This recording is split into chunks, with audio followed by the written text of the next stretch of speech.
I knew a woman who never took off her wedding dress. Pauline was a sweet woman who lived across the street. We weren't close as kids or teenagers because she was around 5 years older than me, but our parents were friends. I think she babysat me when I was younger too. When my mother learned that Pauline was engaged, she sent me to help on the bridal shower. Poor mom. She thought I was like that because I was too often around boys and needed to learn to be more feminine.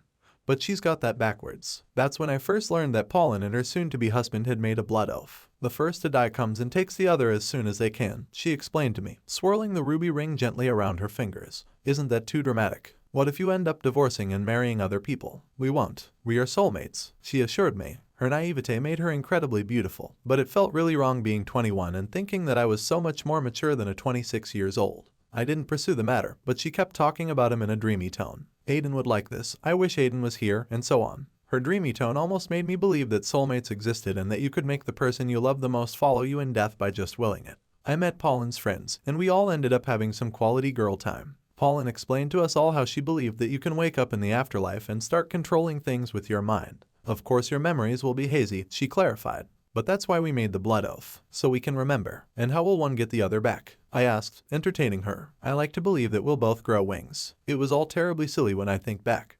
But Pauline had something about her that made everyone pay attention and marvel at her words. Despite the age gap, we ended up becoming good friends. I think we were finally at an age where it didn't matter anymore. Since I was in college but lived with my parents and didn't need to work, I had a lot of spare time to accompany her to wedding dress fittings, cake tasting, and all the little things that were the world for brides. But Pauline was a pleasant bride to be and never freaked out. She was just thrilled about marrying the man of her dreams and wanted to make it pretty if possible. Little by little, I grew to understand her devotion to Aiden. And he was just as crazy about her, if not more. When they were together, the world felt like a brighter and warmer place, like marshmallows slowly melting over my heart. The day of the wedding came, around half a year after her bridal shower. It was neither a big nor a small wedding. It felt like both Pauline and Aiden were able to invite exactly everyone they wanted around on their happiest day. Not one more, not one less. I felt somewhat honored to be there. Still, the happiest day never came. When Pauline arrived, belated as any bride should, there was whispering and disquiet. Aiden wasn't there yet. Her smile didn't falter, because she was completely sure that he would never bail on her. But I could tell she was worried.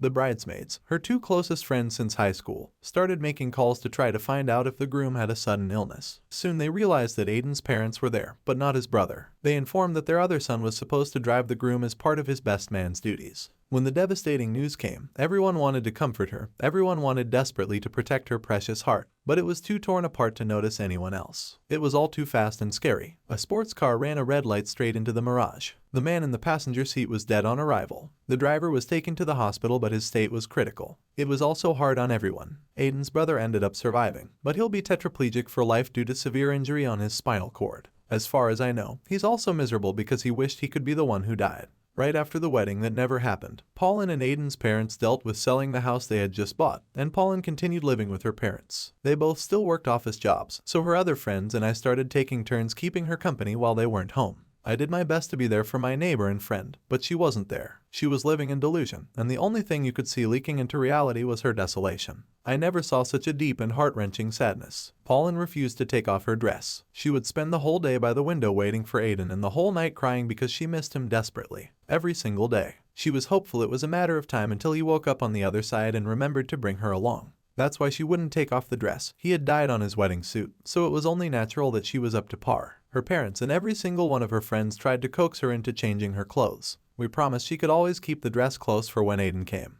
But she knew that we didn't really believe he would. It was like promising your kid that you'd buy them a happy meal some other day. No one dared to penetrate her grief and force her out of the dress. She spent the day in it, slept in it, even bathed in it. Since we live in a warm and arid weather, having it dry wasn't an issue, only everything else. The once beautiful organza and silk were now ragged, grimy, and smelling. But she still refused to take it off. She started to believe that Aiden wouldn't be able to spot her in the crowd if she wasn't wearing it. It was impossible to change her mind, and even though she was seeing a therapist 3 times a week, she wasn't improving. Her mourning and PTSD were turning into a darker, more permanent mental illness. She started talking to Aiden, then explained to us that he was nearby, so she could feel him coming. He was just taking a while because flying is really hard when your wings are newly acquired. Then one morning, she disappeared for good. No one saw her leaving, and no one saw her at all after that. The only thing that we were able to find, in the small grove behind the house, was her filthy wedding dress. It had 2 large holes poked on her back, like it had grown wings. After finding the dress, everyone who loved Pauline was relieved. Her mother readily admitted that she actually believed that Aiden somehow had come back to take her. Others weren't so fond of the supernatural explanation, But thinking that there was a chance that it happened brought us a sense of closure. It's not that we were happy about her death, but we conformed to the possibility of her finally finding her peace. She was an angel, after all. Why wouldn't she grow wings and escape her flesh prison? The family held a beautiful memorial service in her honor, and slowly we all started moving on with our lives. Now, you might ask what I believe in. I would laugh bitterly because I don't have this choice to begin with. Being the person who spent the most time watching Paul in those days, it was only natural that I was the one to found her dead in the bathtub. Hiding and subsequently getting rid of her body was the hardest thing I have ever done.